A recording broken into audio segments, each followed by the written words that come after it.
Shalom Bapak Ibu terkasih dalam Tuhan Yesus. Silakan duduk. Filbert.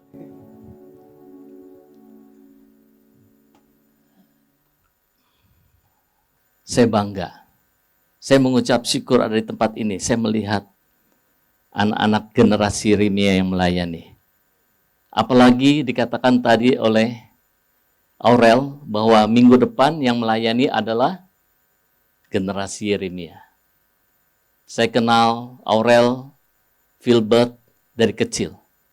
Bahkan Rere yang main keyboard, itu dari belum ada sampai ada di perut, sampai lahir.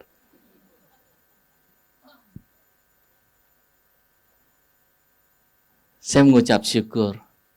Kalau saya tadi dengar bahwa minggu depan yang melayani adalah generasi Yeremia, generasi muda, generasi penerus. Memang semua apapun yang ada di dunia ini terbatas waktunya. Betul Bapak Ibu? Harus ada generasi penerus. Saya percaya kita semua ini akan dipakai oleh Tuhan. Amin. Apalagi di tahun ini dikatakan tahun penuaian. Ya. Saya percaya kita semua yang ada di tempat ini akan menjadi penuai-penuai. Tapi Bapak Ibu harus tahu, penuai-penuai itu harus berdampingan menjadi penabur juga. Tidak ada seorang pun mampu menuai kalau dia tidak pernah menabur, saudara. Iya atau iya? Firman Tuhan jelas katakan apa? Boleh bantu saya mungkin dari Galatia 6. Ayat yang ke-7. Saya yakin Bapak Ibu sudah sangat hafal akan ayat ini.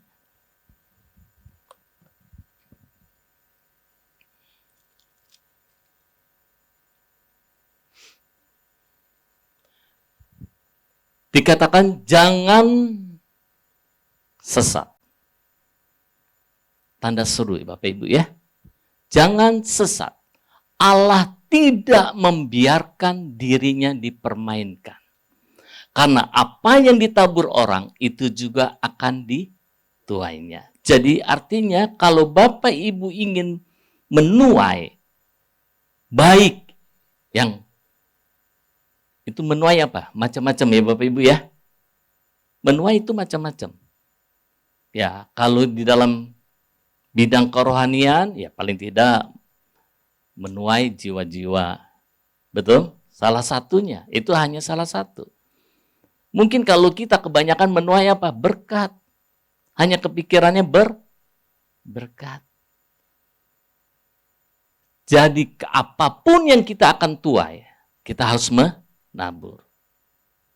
Tidak ada hukum lain kalau kita mau menuai, kalau kita tidak menabur. Kita mau menuai, kita harus menabur. Makanya sebelumnya dikatakan apa? Jangan sesat. Jangan selalu pikiran kita mau tuai. Tapi kita nggak pernah mau menabur. Dikatakan Allah tidak membiarkan dirinya dipermainkan. Kalau boleh saya katakan dirinya adalah firman-Nya. Karena selalu saya ingat firman Tuhan dalam Yohanes 1 ayat 1, pada mulanya firman itu bersama-sama dengan Allah. Dan firman itu adalah Allah sendiri. Kalau kita mempermainkan dirinya, berarti kita juga mempermainkan firman-Nya.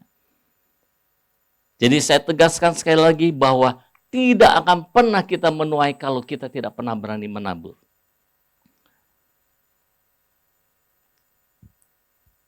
Jadi saya mau katakan Bapak Ibu sekalian, apa yang kita tabur, kita tuai, itu bukan hanya untuk kehidupan kita saat ini saja, tapi untuk yang kekal. Amin. Jadi saya mau katakan, kita baru bisa menabur, baru kita bisa menuai, kalau hidup kita dalam Kristus.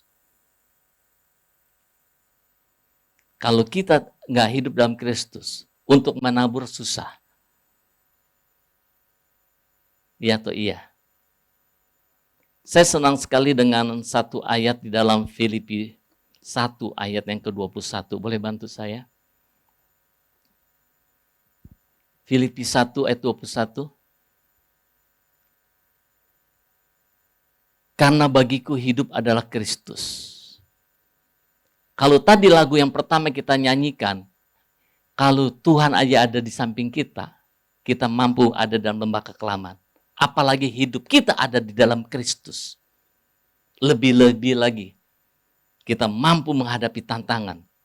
Kekelaman apapun kita mampu hadapi, saudara. Karena bagiku hidup adalah Kristus. Saya mengaminkan ayat ini, saya menjalani ayat ini. Dan mati adalah keuntungan. Kenapa saya berani katakan mati adalah keuntungan? Tapi saya nggak menjabarkan keuntungannya apa. Tapi saya mau katakan bahwa kalau kita hidup dalam Kristus, saat kapanpun kita dipanggil, kita siap. Kenapa? Kematian itu adalah keuntungan. Betul Bapak Ibu? Masih ada yang takut mati? Hah? Ntar alasannya kan saya belum membahagiakan keluarga. Saya kan belum melihat cucu. Saya kan belum menggendong cucu. Saya katakan, bukan hanya kepada istri, bahkan anak dan cucu saya. Kapanpun Tuhan panggil, saya siap. Habis khotbah pun Tuhan panggil, saya siap. Karena saya tahu kemana saya berada. Minggu lalu, waktu saya mendengar cucu-cucu saya pada datang ke rumah saya, waktu hari Jumat minggu lalu. Datang ke rumah saya, dia lagi berbicara tentang sekolahnya. Lalu saya ngomong kepada cucu saya yang pertama, kepada cucu saya yang kedua. Yang ketiga belum sekolah. Saya bilang gini, Opa apakah bisa menunggui Aneska, Diana sampai kuliah? Saya hanya bicara begitu, apakah Opa bisa sampai menunggui dia waktu kuliah? Lalu cucu saya yang pertama bilang begini, Opa akan panjang umur. Saya tersenyum. Lalu cucu saya yang kedua begini katakan, memang lucu. Tapi itu saya melihat iman dia. Dia katakan apa? Opa akan umur panjang sampai ngelihat kita punya anak-anak. Cucu saya yang kedua begitu. Ya, saya hanya tersenyum, saudara. Ya, jadi apapun yang kita hadapi, kita berani nggak menghadapi? Tapi yang kalimat yang terakhir yang terpenting, saudara.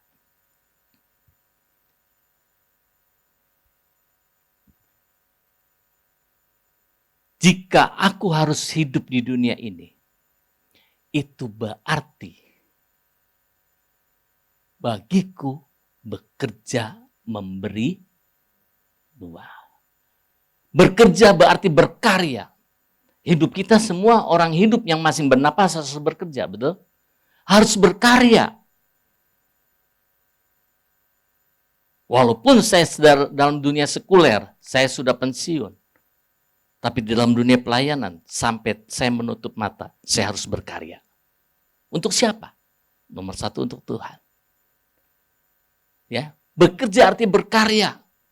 Nah, saudara berkata, kalimat berikutnya apa? Memberi buah. Bukan menerima buah. Kalau orang bisa memberi berarti menerima. Nangkep Bapak Ibu? Memberi buah. Waktu kita berkarya, waktu kita mendapatkannya, kita pun harus memberi. Artinya apa memberi? Menabur. Waktu kita menabur, kita akan menuai terus-menerus. Memberi buah. Buah apa Bapak Ibu? Buah kehidupan orang yang percaya. Buah kehidupan orang beriman adalah apa? Kebenaran. Amin. Kebenaran. Apakah kita sudah bisa memberikan kepada sesama kita kebenaran? Itu. Kebenaran berbicara apa? Buah pertobatan. Buah kebenaran itu. Buah jiwa-jiwa. Buah pekerjaan baik. Buah perbuatan yang baik. Tapi kalau dijadiin satu, buah kebenaran. Hari-hari ini, kita harus sungguh-sungguh menabur. Karena firman Tuhan katakan apa dalam Amsal 11 ayat 18. Boleh bantu saya? Siapa menabur kebenaran, ia akan mendapat pahala yang tetap. Kalau orang fasik, orang yang nggak pernah percaya, bahkan mungkin dia percaya tapi tidak pernah mau melakukan kebenaran firman Tuhan, akan sia-sia. Tetapi siapa menabur kebenaran, mendapat pahala yang tetap. Saudara mau mendapat pahala yang tetap? Artinya apa? Berkat yang tetap. Bukan hanya waktu kita hidup di dunia ini, bahkan sampai nanti. Banyak orang yang bisa diberkati di dunia, tapi belum tentu mendapat berkat di surga. Artinya apa? Dia tidak masuk surga. Ini penting Bapak Ibu. Tapi kuncinya kita harus hidup di dalam Kristus. Kita harus hidup di dalam Kristus. Amin Bapak Ibu.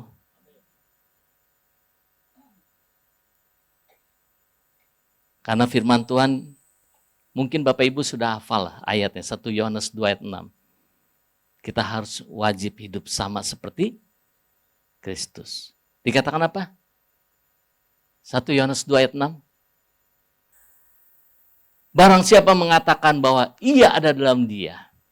Kalau saudara ingin menghadapi tantangan, harus ada dalam dia. Kalau kita mau ada dalam dia, dalam Kristus, kita wajib hidup sama seperti Kristus telah hidup. Artinya apa? Waktu dia ada di dunia ini kita harus ikuti, saudara.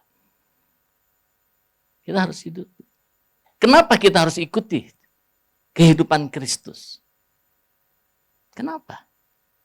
Karena di dalam Kristus ada apa, saudara? Kalau hidup kita mengikuti cara-cara Kristus waktu dia hidup, sesuai firman Tuhan yang kita baca tadi. Kita perlu tahu, di dalam Kristus itu ada apa, supaya kita bisa mengikutinya. Betul? Kalau kita disuruh menciptakan, gak akan bisa, betul? Apa yang firman Tuhan katakan? Ini penting, Bapak Ibu. Kita buka Filipi 2, ayat yang pertama. Saya buka Filipi 2 ayat yang pertama. Saya akan baca. Jadi karena dalam Kristus ada nasihat. Ada penghiburan kasih. Ada persekutuan roh. Ada kasih mesra. Dan ada belas kasihan. Ada nggak kelima hal ini dalam hidup kita? Kalau 5 hal ini saja tidak ada dalam kehidupan kita, jangan pernah kita berkata bahwa kita ada dalam Kristus.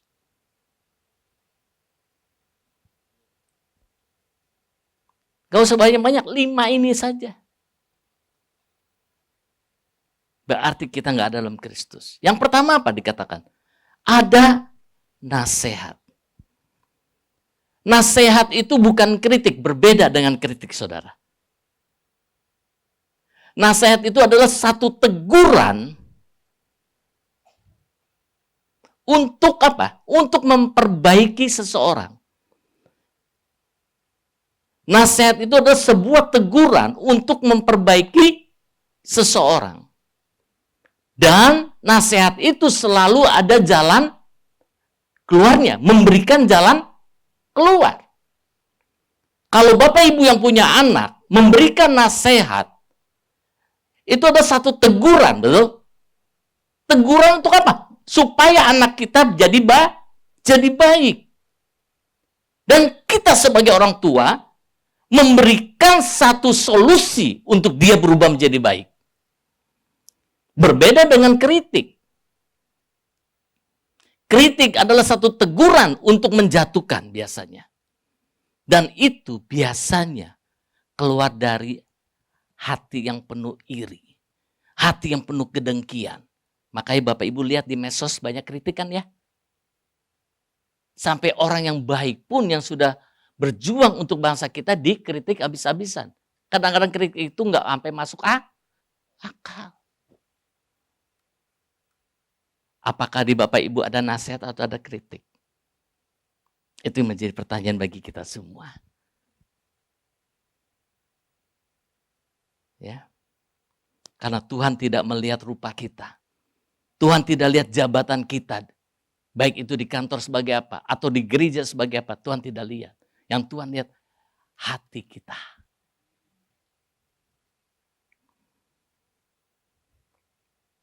Apakah hati kita ini, kenapa? Saya tolong perhatikan Bapak Ibu. Waktu kita memberi nasihat kepada anak kita, hati kita itu apa? Waktu memberi nasihat, karena kasih Bapak Ibu. Karena kasih. Kalau kritik, nggak ada dasarnya kasih. Boleh bantu saya dalam kitab 1 Timotius 1 ayat 5. 1 Timotius 1 ayat yang kelima. Tujuan nasihat itu apa Bapak Ibu? Tujuan nasihat itu ialah kasih yang timbul dari hati yang paling suci. Kita menasihati anak kita, itu dasarnya kasih, betul? Kita menasihati siapa orang yang butuh nasihat kita, itu dasarnya kasih. Harus dari hati yang paling suci. Dan dari hati nurani yang murni. Dan dari iman yang tulus ikhlas. Ini penting Bapak Ibu. Iman yang tulus ikhlas. Kalau boleh saya katakan bahasa simpelnya, hati kita ini seperti seorang hamba. Saya senang ada satu perkataan. Kita harus menjadi seorang pengikut Kristus atau menjadi anak Tuhan Yesus. Harus memiliki servant heart. Bapak Ibu tahu arti servant heart? Hati hamba. Jangan kita punya selalu dari mulut kita kritik. Kalau kritik artinya hatinya bukan servant heart. Artinya hati itu serpent heart. Hampir sama. Servant heart dan serpent heart. Saudara, Bapak Ibu, anak-anak sekarang jago bahasa Inggrisnya. Kadang-kadang saya kalah. Saya pernah ngomong beberapa patah kata kepada cucu saya, bahasa Inggris. Opa, salah pengucapannya, Opa. Mestinya ucapinnya begini. Anak sekarang tuh ya, bisa kasih tahu ucapannya salah. Bapak Ibu punya servant heart atau serpent heart? Serpent heart artinya itu hati ular. Banyak orang yang kritik-kritik karena hatinya hati ular. Di luar mah bagus, di dalam Saya berharap kita semua punya servant heart, hati hamba. Jangan punya hati ular. Ya. Karena ular ada di neraka. Adam dan Hawa jatuh karena ular. Amin Bapak Ibu. Jangan tegang ya. Karena saya tidak mau bawakan firman Tuhan dari diri saya. Kalau diri saya maunya bicara tentang berkat ya saudara. Tapi Tuhan menghendaki kita ini hidup yang sesuai kehendak Dia. Dan kita kalau menasehatkan seseorang, itu harus dengan kesabaran Bapak Ibu. Kadang-kadang orang tua nasihatin anaknya, gue udah gak sabar nih nasihatin dia, bikin ulah lagi. Nasihat itu gak ada batasnya waktunya saudara ya. Firman Tuhan dikatakan dalam 2 Timotius 4. Boleh bantu saya 2 Timotius 4 ayat kedua. Waktu saya tinggal 12 menit. Saya cepat saja. Ya, ini mesti ada 4 lagi kan ya? Nah, saya cepat aja. Biasanya kalau sudah berdiri lupa duduk lagi saudara. Beritakanlah firman, siap sedialah baik atau tidak baik itu. Nyatakan apa yang salah. Tegurlah dan nasihatilah dengan segala kesabaran dan pengajaran. Jadi waktu kita memberikan nasihat harus dengan kesabaran dan dengan pengajaran, bukan dengan caci maki. Mesti suka ada yang caci maki di sini? Halo? Ya? Harus dengan sabar waktu kita menasihati seseorang. Dan dengan pengajaran. Ini penting Bapak Ibu. Yang kedua, dikatakan apa tadi? Jadi karena dalam Kristus ada nasihat, ada penghiburan kasih. Kalau kita melekat atau kita ada dalam Kristus, Tuhan kita itu adalah sumber penghiburan. Bapak Ibu percaya? Kalau kita melekat dengan Dia yang memiliki sumber penghiburan itu, maka kehidupan kita pun mampu memberikan penghiburan kepada sesama kita. Kita yang sedang mengalami kesesakan, Tuhan mampu lepaskan kesesakan itu. Kita yang lagi patah hati, kita yang lagi hati kita gundah gulana, Dia mampu menghibur kita. Jadi Bapak Ibu, kita harus ada dalam Kristus karena Kristus punya penghiburan dan Dia sumber penghiburan itu. Boleh bantu saya 2 Korintus 1 ayat 3 dan 4. Terpujilah Allah Bapa Tuhan kita Yesus Kristus, Bapa yang penuh belas kasihan dan sumber segala penghiburan. Tuhan kita itu sumber segala penghiburan.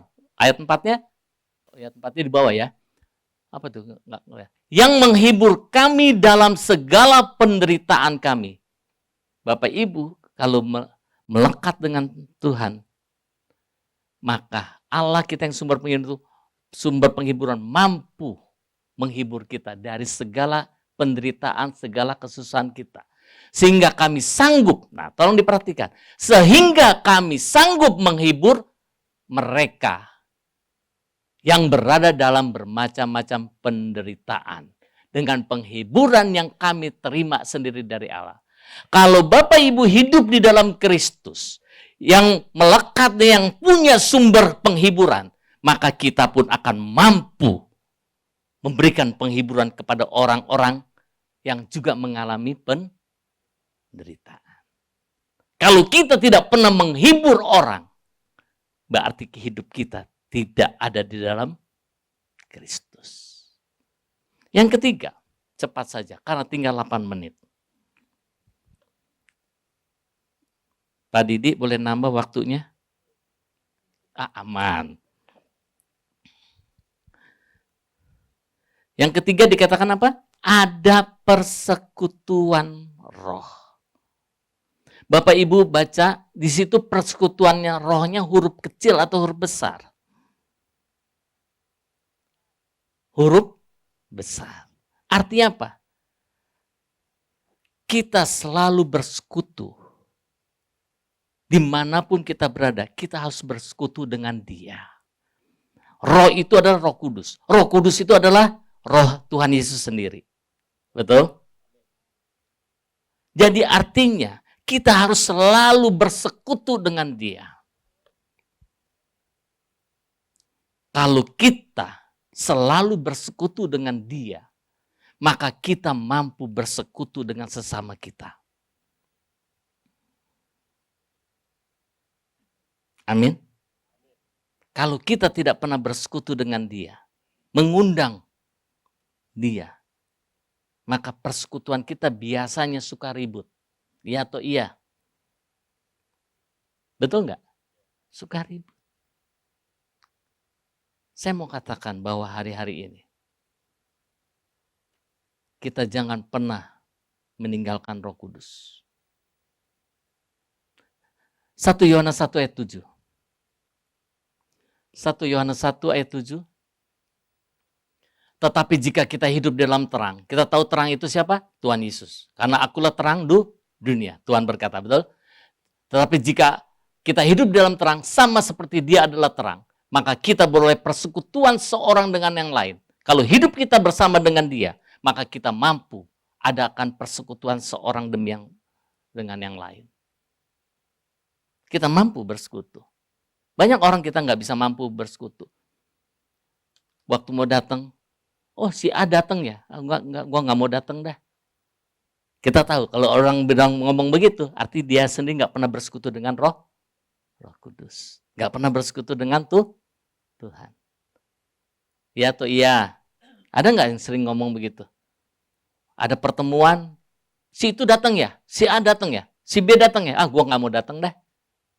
Ya, itu dirinya berarti nggak ada persekutuan dengan Kristus.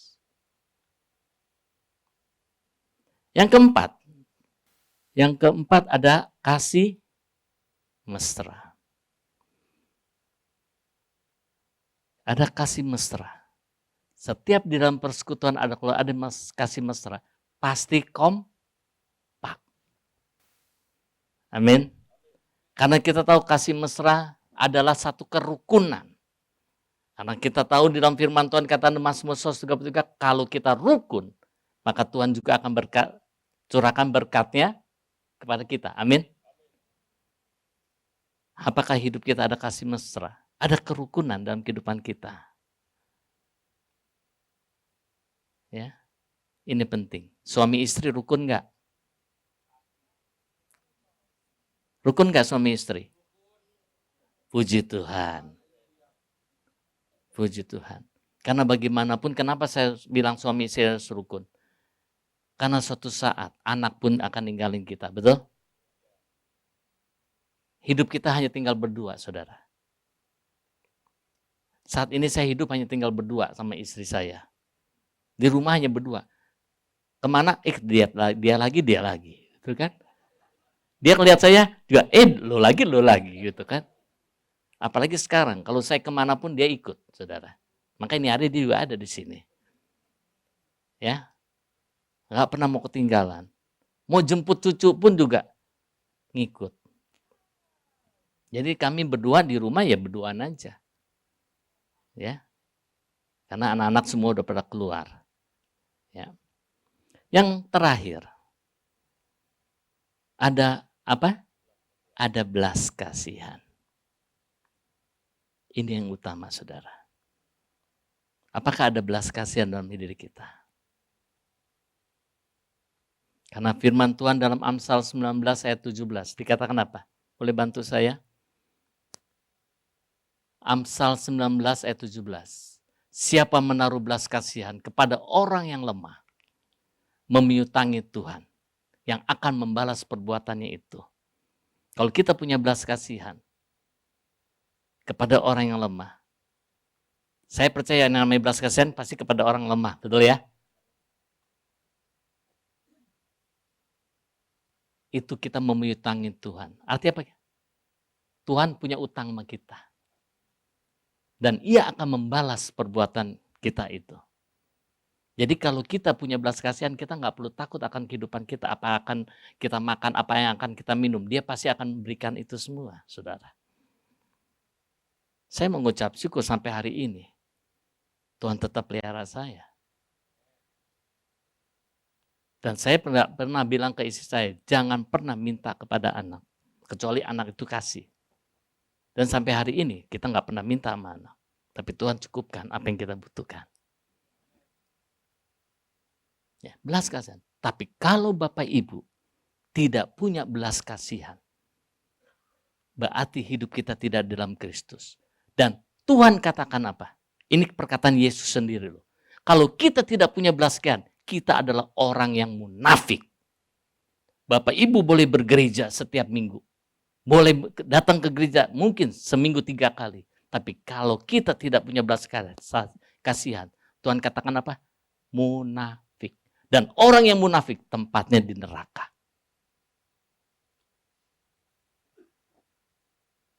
Saudara percaya itu? Bantu saya.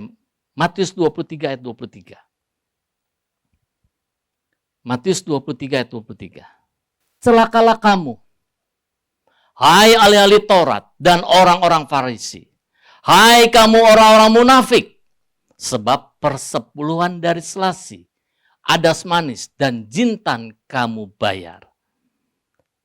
Perpuluhan penting gak Bapak Ibu? Penting ya. Kalau gak ada perpuluhan kita, gereja buat operasionalnya dari mana? Listrik perlu dibayar gak? Gedung perlu dibayar gak sewanya? perlu. Jadi perpuluhan perlu ya. Tapi Bapak Ibu perhatikan kalimat berikutnya. Tetapi yang terpenting, perpuluhan penting.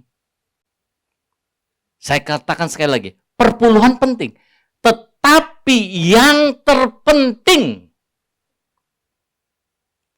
berarti statusnya lebih tinggi dari perpuluhan. Tetapi yang terpenting dalam hukum Taurat, kamu abaikan. Yaitu apa? Keadilan. Dan belas kasihan dan kesetiaan. Yang satu harus dilakukan dan yang lain jangan diabaikan. Saya tidak berbicara tentang keadilan dan kesetiaan, tapi yang utama, ada nggak belas kasihan? Ini penting Bapak Ibu. Ada nggak belas kasihan? Kalau kita nggak ada belas kasihan, kita adalah orang yang paling munafik. Kita boleh melayani. Kita boleh menjadi hamba Tuhan. Tapi kalau tidak ada belas kasihan, kita adalah orang yang munafik. Kalau kita punya belas kasihan, saya percaya pada akhirnya waktu dia datang, penghakiman itu datang, kita akan diselamatkan. Ayat yang terakhir, Yakobus 2, ayat 13. Sebab penghakiman yang tak berbelas kasihan akan berlaku atas orang yang tidak berbelas kasihan. Jadi kalau kita tidak punya belas kasihan, penghakiman itu akan terjadi dalam kehidupan kita. Tetapi belas kasihan akan menang atas penghakiman. Karena semua kita akan dihakimi, saudara. Kalau kita punya belas kasihan, itu yang memenangkan kita dari penghakiman itu. Kalau kelima hal ini ada dalam kehidupan kita, berarti Yesus Kristus itu ada dalam kehidupan kita. Amin. Itulah bukti kita. Kita bisa menabur untuk sesama kita. Dan kita pun akan menuai sampai kekekalan. Amin. Inilah pesan Tuhan yang kita dengar hari ini. Karena saya percaya waktu kita menabur kebenaran ini dalam kehidupan kita, Tuhan tidak pernah meninggalkan kita. Orang hidup pasti ada tantangan, Bapak Ibu. Tapi Dia yang menolong kita. Dia bisa mengutus siapapun yang menolong kita, betul? Bisa mengutus si A, si B, si C. Dengan cara-cara yang ajaib. Ini penting. Karena saya banyak mengalami hal itu. Baik itu dalam kehidupan pribadi. Baik itu dalam kehidupan keluarga. Baik itu dalam pelayanan. Tuhan selalu menolong tepat waktunya. Mari kita menundukkan kepala. Saya undang hamba Tuhan. Bapa dalam surga, di dalam Tuhan Yesus Kristus, kami adalah anak-anak-Mu Tuhan. Biarlah kami sungguh-sungguh hidup di dalam Engkau ya Tuhan. Sehingga apapun yang ada pada Engkau kami mampu juga ikut melakukan ya Bapa.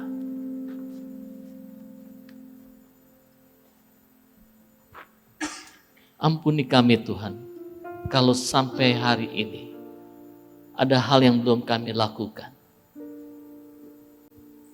Karena kami tahu Engkau adalah Allah kami yang Maha Pengampun.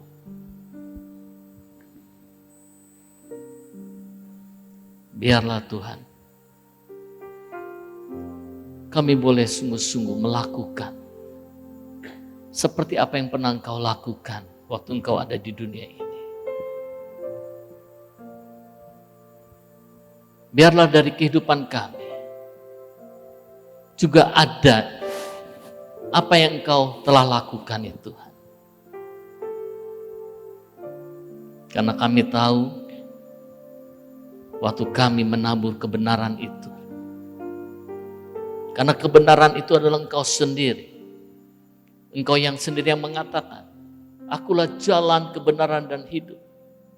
Tidak satu orang pun mampu datang kepada Bapa tanpa melalui aku. Engkau ya Tuhan Yesus, Engkaulah jalan itu, Engkaulah kebenaran itu. Kalau kami sungguh-sungguh melakukan kebenaran yang Engkau ajarkan kepada kami, maka kami akan hidup bersama dengan Engkau. Terima kasih Tuhan, kami tidak akan pernah takut akan keadaan dunia saat ini yang semakin tergoncang. Tapi kami mempunyai Tuhan yang tidak pernah tergoncangkan. Terima kasih Bapa. Kau berkati anak-anak-Mu di tempat ini Tuhan. Kasih anugerah-Mu berlimpah ya Tuhan. Pengurapan-Mu nyata ya Tuhan bagi kami semua. Terima kasih Tuhan, terima kasih. Kami sungguh mengucap syukur. Kalau kami boleh diajar, diingatkan ya Tuhan. Terima kasih Bapa. Terpujilah Tuhan kami Yesus Kristus. Haleluya. Amin.